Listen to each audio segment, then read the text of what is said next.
Hey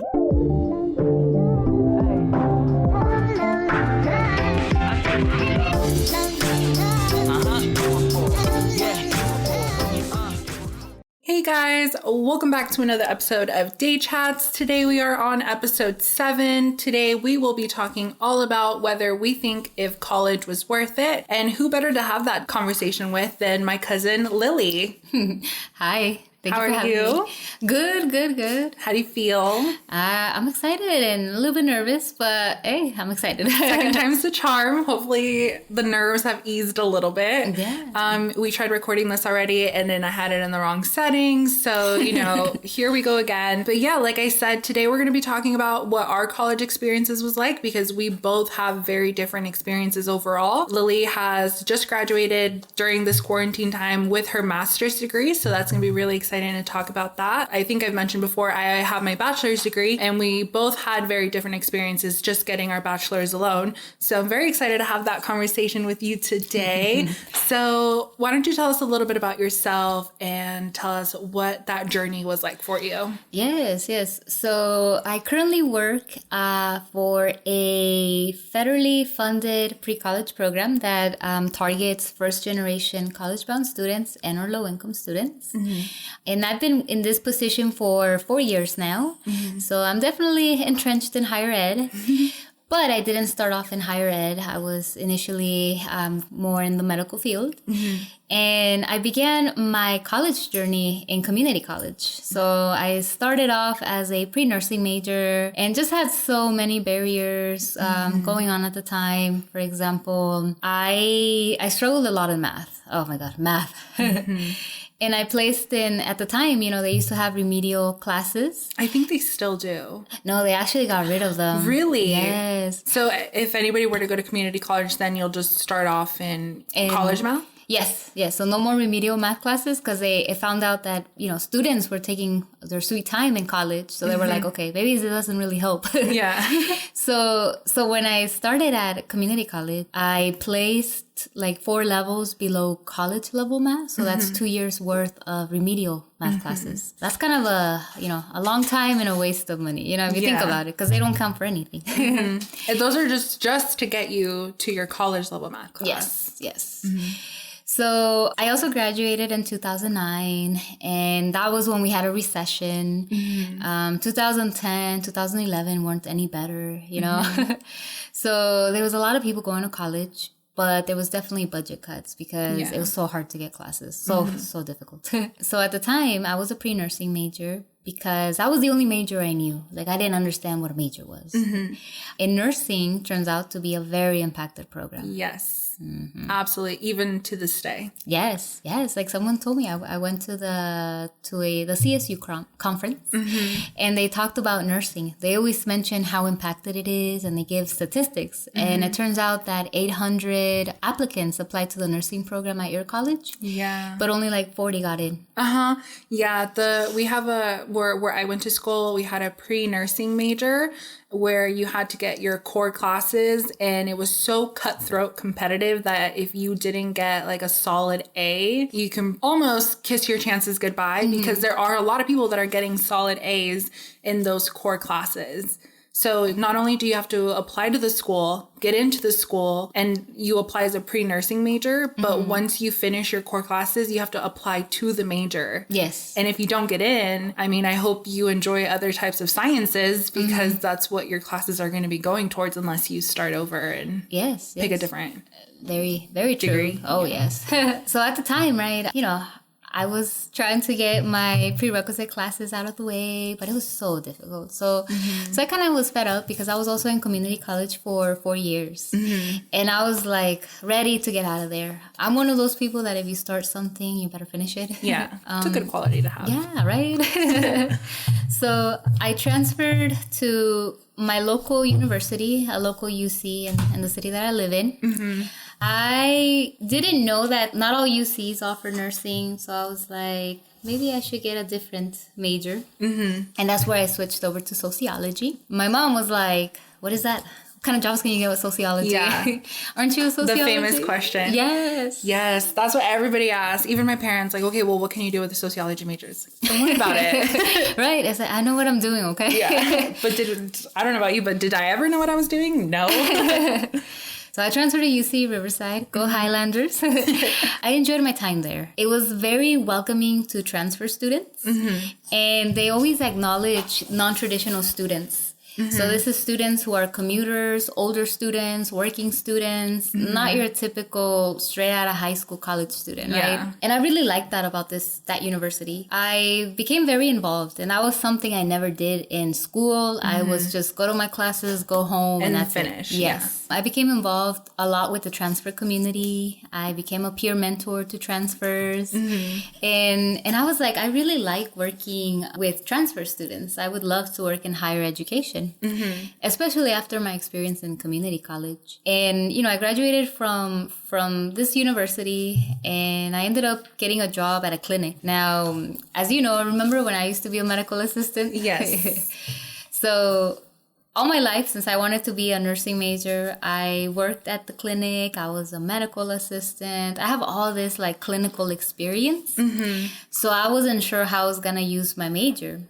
But then I started learning that it's not so much your major, it's your experience. Yeah, absolutely. And not only that, but it's the skills that you build at whatever position that you're in, even if it's retail or whatever it is. Yeah. It's not always about what you get your degree in. It's how you can apply it in whatever position that you're applying for post-grad. Correct. Yes. And when I was working at the clinic, right, after my bachelor's degree, I saw so many different career opportunities. You always have to, you know, depending on what kind of job you want to go into, of course, you have to look at the educational requirements. Yes. And some positions that I was looking at required advanced degrees.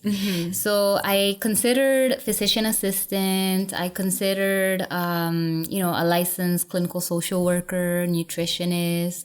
There was so many career possibilities. But then I was like, do I really want to work in the medical field?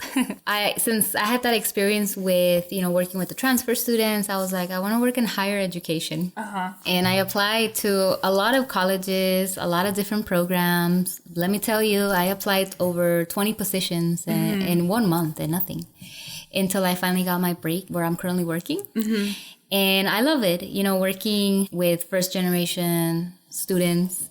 I work with high school students, but, you know, it's students nonetheless. Yeah. I really enjoy my position. And there's so many things that I've learned, you know, given my background in the medical field, it was a big shift to education. Yeah. And that's when I said, okay, so now that I'm in higher education, I definitely need a master's degree. So now I'm going to pursue college counseling.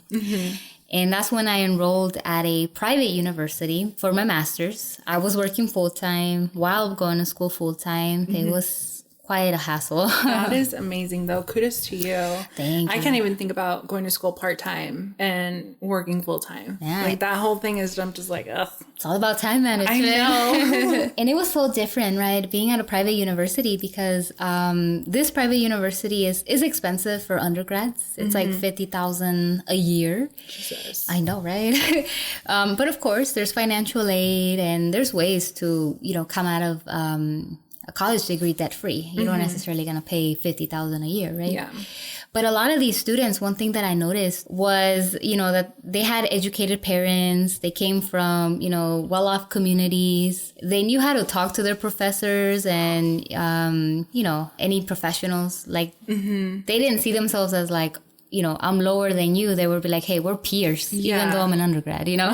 And they knew things like how to network, how to land an internship. It was just so different compared to like the students that I currently work with, you know, low income students, right? There's a lot of barriers. That probably don't even think about college as an opportunity or as something within their reachable limits, probably. Yes, yes. Well, now that I have my master's, so I graduated this year. Congratulations. Thank you. quarantine graduation, you know how that goes. You know, there's some pros and some cons to getting a master's degree. I will tell you that financial aid doesn't really assist with covering your master's, so you will take out loans. We'll be smart about loans, right? There are scholarship opportunities, but they're very rare for graduate students. Really? Yes. I didn't find that many, but of course, I was so busy with like working and I was living on my own, so I had to take care of my house, clean, cook. You had an adult. Yes. While, you know, going to school, working and all that stuff. So I was like, I don't have time for this, you know? Because finding scholarships is another part-time job. Yes. Like, you really have to hustle. I remember in high school, people would just say, like, oh, just apply to this, apply to that. You have to write sometimes like a 5-page essay to answer one question or 2 questions. Yes. And imagine how many essays you have to write just to apply to X amount of scholarships. That can take weeks, probably. And that's on top of your schoolwork, you know? Now you gotta write another essay. Yeah. But it is very possible because I was working with a student that was undocumented, and you know there's not a lot of financial aid for undocumented students. And this student, you know, made it her mission to find scholarships for undocumented students. And she would apply, she would look up scholarships, like she really hustled. And she ended up with over $40,000 in scholarships. That's great. Yes. So it is very possible. Very possible. You just gotta be determined. Yeah. That's the key word, determined. You Exactly. know? Te pones las pilas. Yes. Yeah. Yes. But overall, going to our question, is college worth it? And where you are now with your degrees, because now you have 2, do you feel like it was beneficial for you to get your degree? Do you feel like it has contributed to where you are today? Or do you feel like you could have gotten to where you are today without your degrees? Well, considering that the job that I'm in, you do need a degree. And I feel like it was worth it for me. But it was also the experience. Your degree, the way I see it, is like the little cherry on top. It looks pretty. It's there, you know, but it's not everything. Yeah. You need to intern. You need to learn other things, right? Yes. Like networking and having mentors and, you know, creating social capital. And I was like, what is all this? You know, I was first gen, so I didn't know anything about this. And when I work with students, you know, I don't emphasize so much careers, you know. I always ask them, you know, what inspires you? What are you interested in? I don't like that question. What do you want to do when you grow up? Because people have career changes all the time. Exactly. You know?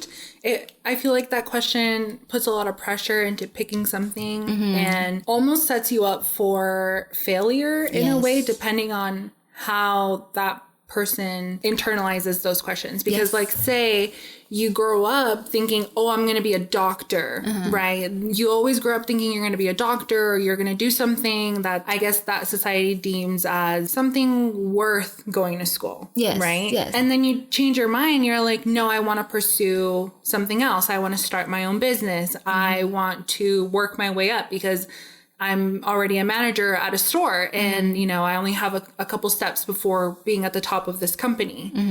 And all of a sudden it's like, well, now I feel like I'm not either doing what I'm supposed to be doing by going to college, or like I've failed in some way, right? Because we're not following that quote traditional path that we kind of set ourselves or our family or society sets people up for, you know, following. Yes. And that was the reason why I never applied to college after high school, right? One, because I was like, well, I don't know what I want to do, so why apply to college, you know? And 2, because I had no idea that deadlines were before. I always thought that you applied after graduation. So I went for the practical career of nursing, but nursing was just, it was impacted, and I struggled so much just trying to get the classes, right? Yeah. It's like you're fighting other students, you know, you're competing for scarce resources. Which was nursing. And I wasn't happy. I felt like I was doing something that, you know, my mom expected me to do, that people expected me to do. When I say nursing, everyone says, oh, that's a great career. I know what that is.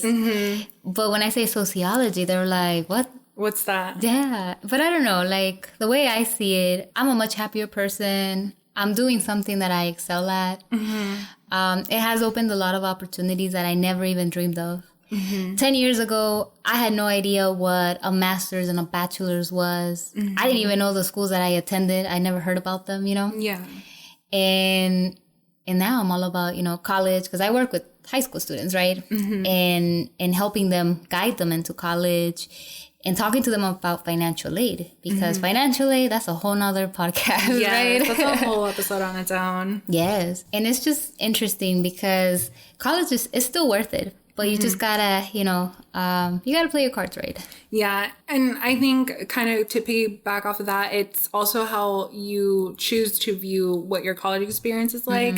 If you're going to see it like you're just in and out, like you're just there to get the degree and you're not going to put in the effort to try to do different things, or at least try to see what your options are while you're there. Because I do know, depending on what kind of student you are, whether you're working, you're a parent, or you commute, sometimes doing the most is not possible for you. Yes. But I think how you view your experience and your time there will ultimately impact whether you might think college is worth it or not. You ask some people who have their degrees and they're like, no, like if I could go back, I probably wouldn't do it, Yes. And you ask other people and they're like, oh no, like absolutely. Yes. And now this might sound a little, cheesy, because it's things that you can't really quantify, right?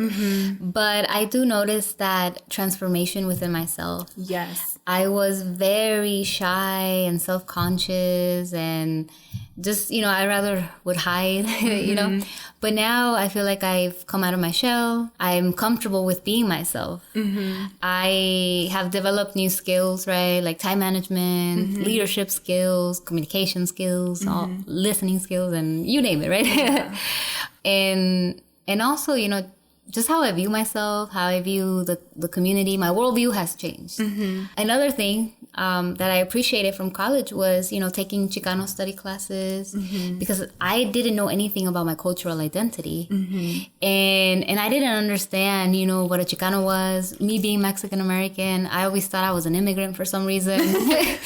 And, the university that I went to, they have a Chicano student program, which was amazing. I spent a lot of my time there. I went to all the events. I took Chicano study classes. I kind of regret not majoring or minoring in Chicano studies. I did get ethnic studies, so I took a little bit of everything, because I always felt like that was going to disadvantage me. Like if I get an employer look at my major and they say, oh, Chicano studies, eh? Yeah. You know what I mean? So I just kept it ambiguous and stuck with ethnic studies. Yeah. So it was a great experience. I would do it all over again because I met so many great people. I had a wonderful time at the university. I don't regret community college. I don't even regret that it took me 4 or 5 years, because it was a learning experience, I mean, had you probably not been there that long, you would have stuck through nursing. And I mean, if you think about it, your entire life would have been so different had you actually stuck with the nursing path. Yeah. Like you wouldn't have the position maybe that you have today, the opportunities that you would have gone. Who knows if maybe you would have gone for your master's. Yeah, no, and I think about it, the what if, because I had one friend that stuck with it, but it took him like almost 10 years, but then I think about it, I'm like, well, it did take me 10 years for like bachelor's and master's all together, but nursing it's just mega impacted, Yeah. I think about it, if I would have stuck with it and graduated and worked, or maybe I would have just dropped out eventually and not do anything with it. But there's a lot out there, I definitely don't regret my experience, because it was a learning experience. Yeah. And it has created so many opportunities, and overall, I'm very happy in my position. And that's another thing. I'm just happy. Yeah. Which I feel like in the capitalistic society that we live today, people don't want to value happiness as a factor contributing to whatever career that you decide to pursue. While I'm not saying that you should only base it off happiness, in the sense that like sometimes some careers, no matter how happy it makes you, it doesn't always give you a income to be able to afford your living expenses.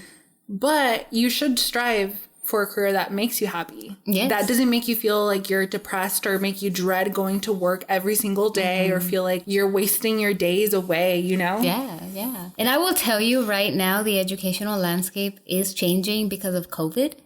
I'm very thankful that I did not lose my job, because it could have happened, Yeah. Thankfully, I still have a job. I learned new skills because we're all about Zoom right now, and how to communicate with students in a virtual environment. Yeah. So I learned some new skills. And of course, you know, I feel like this is a starting point, a launching pad. Eventually, I'm going to move up. But my foot's already in the door. Yeah.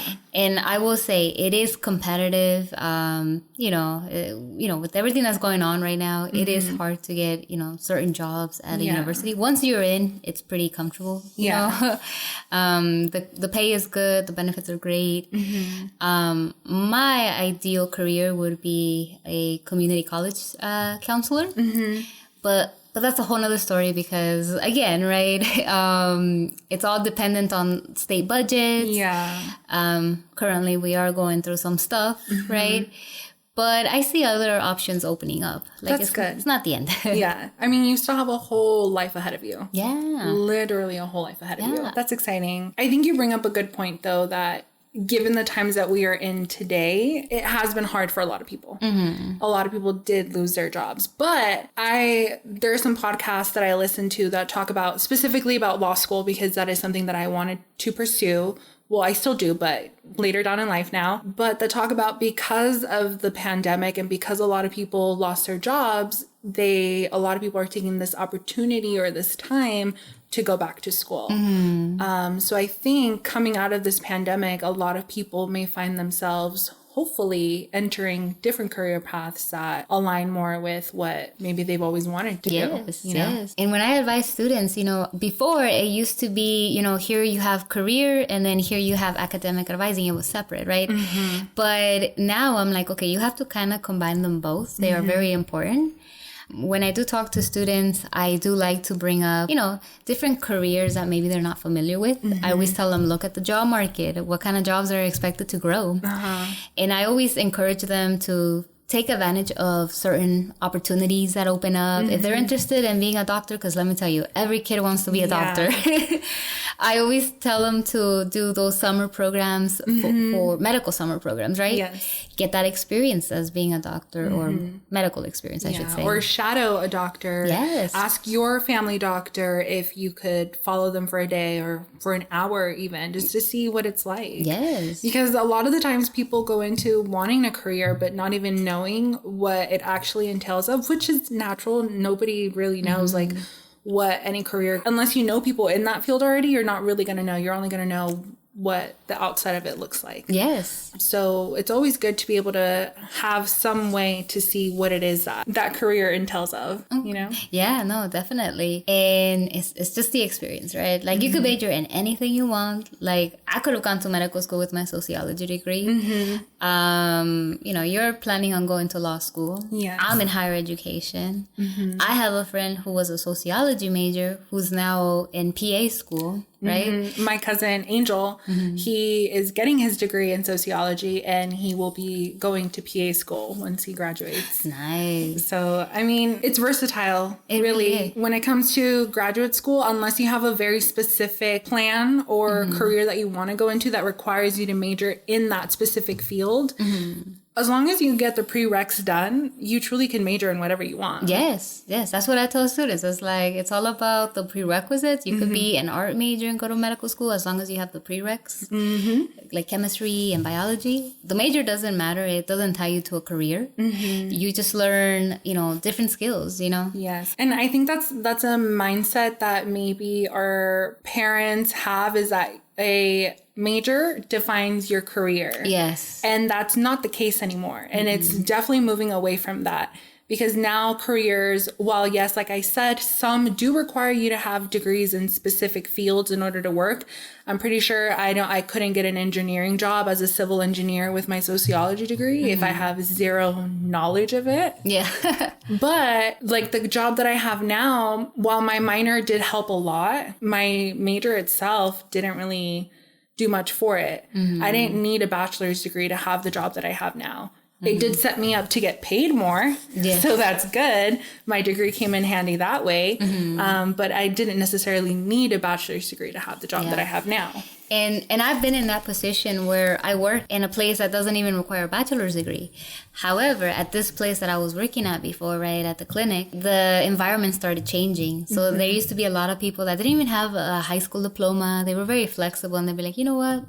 you're hired. And then management came in, and I noticed that they started hiring more people with bachelors, fresh college grads with no experience versus, someone who's been working for 10 years at this place with, just a high school diploma. A lot of the employees I used to work with that were fresh out of college, they were just getting their experience and then moving on to other things.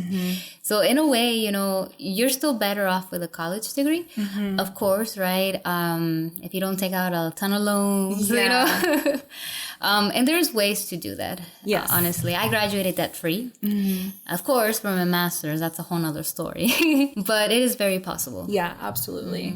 I actually graduated with very minimal debt for my bachelor's. I did live on campus, but I was fortunate and privileged enough that my parents did help me out a lot, and they paid the majority. If I would honestly say they paid like 99% of my school expenses.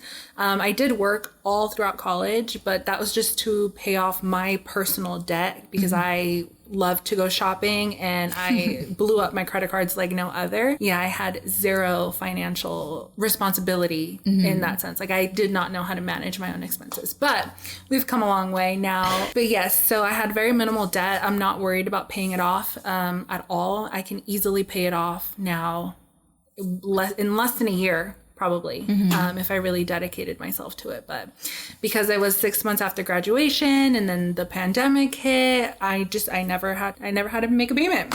So lucky for me there.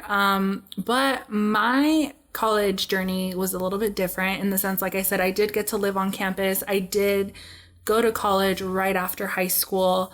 But similarly, it was kind of on the whim. Like I never planned to go to college. In fact, in high school, I went to cosmetology school because that's what I thought I was going to do. I remember that. So I was preparing myself to work and go to a trade school, which is exactly what I did. I went to cosmetology school while I was in high school. I always had an idea that I wanted to be an attorney, but I had no idea what you even had to do to get there. I remember my junior year of high school, I thought I could just apply to law school and then just go. So going to college was not something that I ever thought about. Again, my mom wanted me to go to a 4-year college. My dad didn't really care. He didn't want me to like leave the home. So he's like, I mean, if you want to go, like just go to community college, stay home, stay local. So I applied only to Cal States because I didn't want to write a personal statement. The PIQs? So I only applied to Cal States and I got in. And although I went to Cal State San Marcos and that wasn't my first choice, I wanted to go to San Francisco State. I got in. I was going to go visit the campus and everything. And last minute, Dad talked me out of it, bribed me with a trip somewhere else. We went to Vegas. And he just didn't want me to go far away because he said, if there's an emergency, like no one's going to get there. Whereas if you go to San Marcos, if there's an emergency, like your Theo lives over there or I can get there, which looking back now, even if there was an emergency, my dad would not be able to get there because at that time, he was going to different states for work. So I'm like, whatever. So I went to San Marcos either way, and I decided to go in with a good positive attitude because I just figured the experience I have at the end of the day is going to be based off the work that I put in. It's not going to be the school itself. I can go in there with a bad attitude and hate everything and not do anything and hate my experience, or I could try to make the best out of it and hopefully enjoy it. And that's exactly what I did. And I loved my college experience overall. I changed my major a couple times. I went in there as a communications major. Then I changed it to criminal justice, which we don't have that. So it was criminology and justice studies. And then ultimately I changed it to sociology just because the classes seemed more interesting than the criminology classes. So I changed my major to that, but I didn't really know what kind of jobs I could go into. When I would Google it, it was a lot of social work. But I knew I didn't want to be a social worker. So I'm like, okay, well, I guess I'm just going to figure it out. I'm not going to change my major anymore. I'm going to leave it as is. And hopefully I find something that I like that I could do with my degree. And I always had that mentality. Well, I know I want to go to law school, so my degree doesn't even matter because I'm going to go to law school right after college. Gap years, non-existent for me. So, I was able to I did join a sorority. So one of my sorority sisters told me about an internship working at the courthouse that she had during that time. And that is what sparked my, I guess, passion and my drive for, first of all, actually knowing why I want to go to law school, why I want to be an attorney, and what kind of law I want to practice and whatnot. So interned at the courthouse for 3 years. I actually worked there as an employee for a year or so. Great experience overall. Practiced a lot of networking events. My school hosted a lot of events to learn how to network and actual networking events, even how to have a business professional dinner with someone. So I got to take advantage of that. So I did my best to try to take advantage of all the opportunities that came my way. I was a commuter. My school is a big commuter school. It's definitely not a party school. That's not to say that there isn't room for that. It was a good time overall, socially wise. But yes, it's a very heavy commuter school. Yeah. So you really have to find your people. You have to put in the effort in order to try to feel a part of that community. Because I know a lot of people that commuted, like their big thing was like, well, I just don't feel like I'm actually a part of this college community. I feel like I just go to class and that's it. So, I mean, that school did make an effort to try to include commuter students. Like they did a breakfast early in the morning, because a lot of students get there like at 6 in the morning, even though classes don't start until like 7 or 8. But they tried to be inclusive about students like that. So it was great overall. And like I said, a gap year for me was non-existent. So I was very dead set on going to law school after. But I was always busy. I worked for a part of my college year. I did work full-time and went to school full-time. And I had a long-distance relationship at the time. So just I had too many things on my plate, and it took me a while to try to feel settled. And I just feel because I was trying to graduate within 4 years, and during that time, I did do bad in some classes, so I had to retake them. It just added more classes that I had to take ultimately. And so if I wanted to finish in 4 years, I was constantly taking anywhere from like 18 to 20 units or even 21 units my senior year. Plus interning, still commuting, still trying to be on campus and be active, and then still trying to work on my law school application. So there's just a lot of things going on. Then trying to study for the LSAT, which is a monster. It is a monster on its own. Definitely something you can improve on, but I had no idea how to even prepare for that. And so I applied to one school, which was a mistake. I should have applied to more. But because I didn't do well on the LSAT, I ultimately didn't even get into that school. So now I had no job because I was, dead set on going to law school after graduation. I was still working at the fast food restaurant that I was working at the time, which is not bad, but, having my degree, I wanted to work somewhere else, no law school. So now what the heck was I going to do for that year? Because now I wasn't going to go to school. So I found myself just winging it. So I'm like, okay, I have one day to feel bad about myself for not, my dream just shattered. Everything I worked so hard for, gone for this year at least. Gave myself one day to be sad about it. And the next day I'm like, okay, I need to find a job. I cannot keep working where I was at. It's not a bad job. It's a great job. It allowed me to have a lot of flexibility while I was in school. Management sucked. The pay was bad. I knew I could do better and I deserved to do better. Yeah. So I applied everywhere. Ultimately, I did graduate with my bachelor's in sociology and a minor in Spanish and a minor in criminology. So with my minor in Spanish, I was able to apply for a job as an interpreter. Didn't think I would get the job because I had zero real interpreting experience. I had just interpreting experience that I was kind of thrown into while I was at the court. So I was able to use that as my experience. Thankfully, I got the job and I've been there now for over a year, been able to work my way up now. I've gotten a lot of leadership opportunities. That kind of goes to show like what you were saying. It's your degree opens doors. Absolutely. Yes. But it's not only what your degree is. So I think that just goes to show like how your time in college is not just to get your degree. It's to build skills, become a better person, both professionally and personally. Yeah. You know, build upon whatever skills you have, whether if you're coming from zero or you think you are coming at a higher level. Yeah. You know, there's always room for growth. Yeah.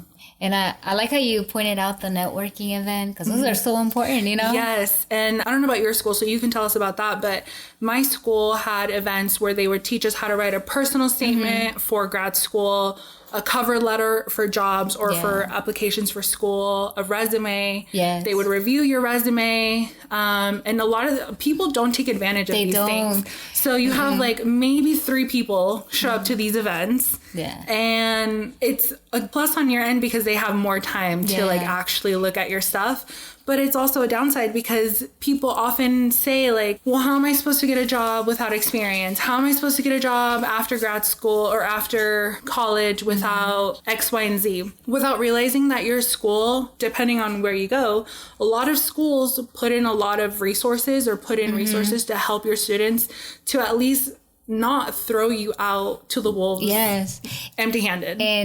And most colleges have a career center, and it's so true. A lot of students visit when they're about to graduate. Yeah. And in reality, you should visit as a freshman, first year of college. I would always go to the career center so they could help me with my resume, my cover letters, mock interview practices, because, you know, I get nervous, you know. I feel like in the beginning, you know, I felt like I was getting interviewed right now.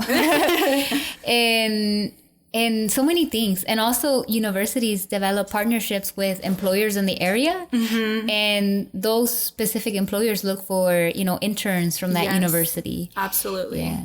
And not only that, but it also opens doors, like even you just going to these certain events, a lot of professors have careers in the field that they're teaching. They're not only just professors. So if you go to these events that your professors are going to or hosting and you get to know your professor, that's a letter of recommendation that you now can have. Or if there's a position that they come across or they have a friend who works somewhere that they think would be a good fit for you, if your professor knows you, they will email you and say, hey, this opportunity came across. I thought of you. I had the director of my internship. Like I said, I worked with Justice Corps for all of my college career. I graduated almost 2 years ago now. And she just sent me an email last week saying, hey, I saw this fellowship opportunity. I thought of you. You should apply. Yeah, nice. And I haven't talked to her since I graduated. Hey, that's good. And so almost 2 years later, like she's still thinking of me. If there's something that comes across, you know, she'll send it to me. That's good. And it's maintaining those relationships, to those professional relationships. Exactly. And asking for letters of recommendation, because you have no idea. I always struggled asking for a letter of recommendation. I get so nervous, but then I'm like, well, they kind of expect this, you know, like that's what they're there for. And that's a whole nother, that could be another podcast next time. Yeah. I was so scared. I was thinking of applying to law school this upcoming fall, so I would have to apply right now. And I was so scared to ask my boss for a letter of recommendation. I had been dreading it, but you know, plans change, so now I don't have to worry about asking for one. Eventually I will have to ask him for one, but when the time comes to ask for a letter, I'm gonna have to do it. Yes. But it's good. It's good to be able to network with your professors, being able to maintain those relationships and being able to even make those relationships is crucial. Yes. And they're very knowledgeable and they're there to serve as mentors, you know? And that's another thing I did not know about, right? That you got to have mentors, professional mentors. And, you know, what if you don't have access to these mentors, you know, but at least colleges can provide you that opportunity. Yes. I think it's hard for people maybe like us that are first generation that we really had to figure it out on the fly. It's hard though. You have to motivate yourself, and it's hard because you can go to your parents for emotional support, but I don't know about you, but I almost didn't want to go to my parents for emotional support because I knew they would be there, but they wouldn't understand. So they would just tell me to work harder.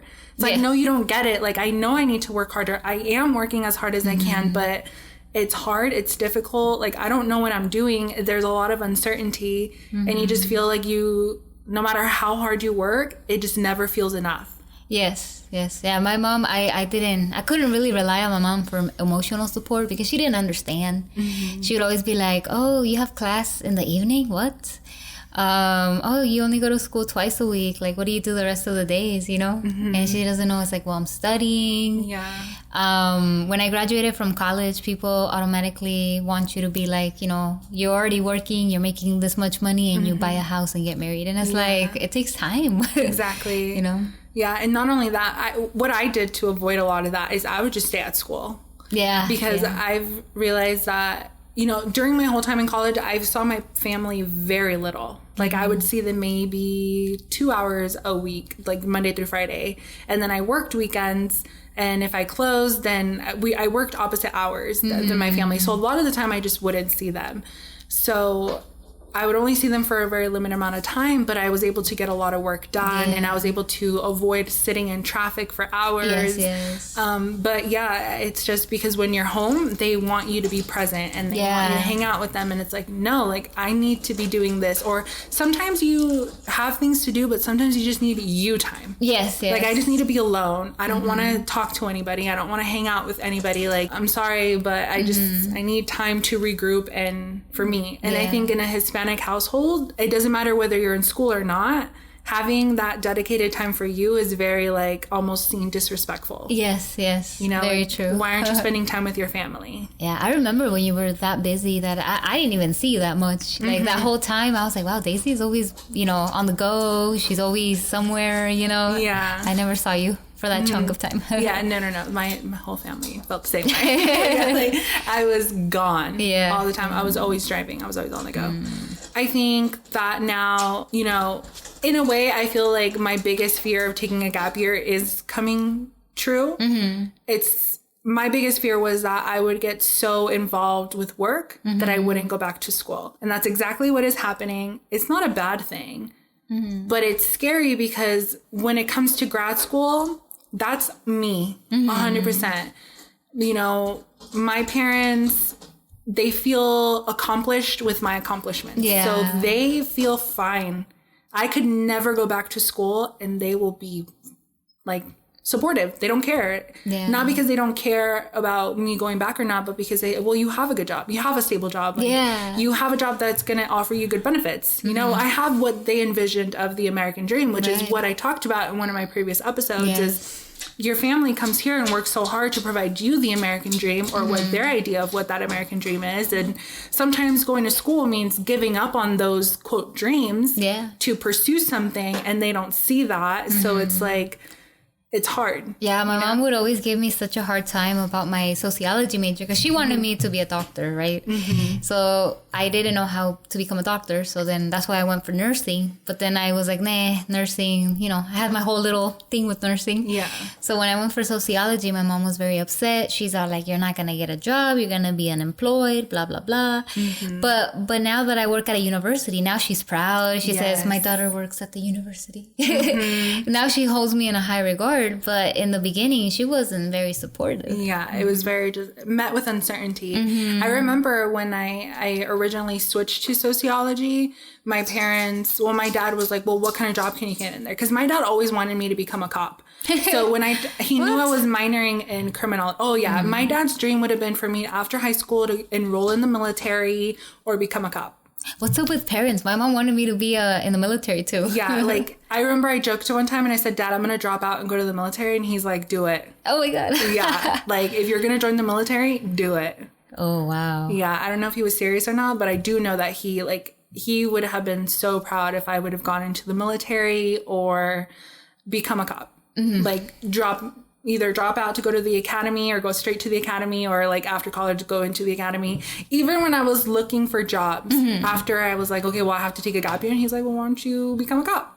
What? Because, like, technically I could. I had my minor in criminology, and even with sociology, you can't become an officer. Like, I would still have to go through the academy like anybody else, but you would start off at a higher rank. Did your dad want to be a cop? Was that his dream? I think for him it was being able to have a position or be in a job that gave me a pension. That gave me that social security benefits and had that 401k. Yeah. But now I work for a school district and I have that. So now he's like, no, you're good. He's like, you're good. You're set. Like, you're set. Like, that's literally what he told me. He's like, you could be there for the rest of your life. And And, you know, it's funny that you brought up like 401k benefits, all this boring stuff. That's really important, right? Yes. And that's another thing, right? When you have a degree, you're more likely to get those type of jobs that offer security, benefits, 401k. It's so important to start investing into that, you know? And versus, you know, depending on your situation, everyone's different, right? Well, you do see that people who have a high school diploma, they tend to not have those type of jobs, you know, unfortunately. But, you know, everyone's different. Some people care for the 401k. Some are like, you know, live for the now. Which, you know, I think is important. Again, these are things that we don't get taught about. I cannot speak for affluent people. I did not grow up being rich, so I don't know. You know, what their upbringing was like. But for me, I just knew that once I got to college, my dad pushed that I get something that can give me that pension, that 401k. Yeah. But I didn't know what that was. I knew I had to strive for it. I knew, similar with being financially responsible, I knew that's what they wanted, and they were mad at me when, you know, I wasn't. But I was never taught that. I was never taught all these things, which I don't blame my parents for. Maybe they just assumed school would teach me. Right. But, you know, shocker, school doesn't teach you anything like that. Yeah. It's interesting to see what my parents wanted me to do and how they expected me to do it. I think they just relied on the fact or expected that I would learn all these things at school. Yes. But like I said, I didn't learn any of that in school. So it was another journey of learning it as you go. Yes. It's always been learn as you go, you know? And me too. I've been into the whole, you know, saving, managing my money better. I'm a big Dave Ramsey fan, but I've been looking at other, you know, I guess financial gurus, right, on social media, and there's just a lot to learn. You know, we're always learning. Exactly. You gotta learn. Exactly. To answer the overall question once again, I think for me, college was absolutely worth it. It opened a lot of opportunities for me. Financially, it allowed me to start at a higher pay than I would have if I didn't have my bachelor's degree. And it allowed me to figure out why I want to go to law school and what kind of law I want to practice. So for me, it was absolutely worth it. Again, do I think it's necessary though? I think that just depends on what kind of job you want to have ultimately. Yes. Because if you don't want to have a traditional office job, then maybe it's not needed. If you want to go more the trade school route, I think you should put in your effort in being the best in your field and going to trade school and doing it that way. Yes. You know, depending on whatever career you want to be, like HVAC. The heating... I know the HVAC programs, air conditioning. They make bank. Yeah, they make really good money. Plumbers, bank. Welders, bank. Yeah, construction, bank, which you don't need to go to school for that. It's a very physically demanding. Yes. So, I mean... You gotta be ready. Like, some things gotta take, you know? Yeah. But that concludes our episode, ladies and gentlemen, and all those who are listening. Thank you so much, Lily, for being here today. Thank you for having me. telling us your story. I hope you guys enjoyed this episode. Like I said, if you guys want to share your story, I am so excited to read them. Check out the link on DayChat's Instagram. That's where you can find all the links available to submit your stories. And until next time, embrace the day.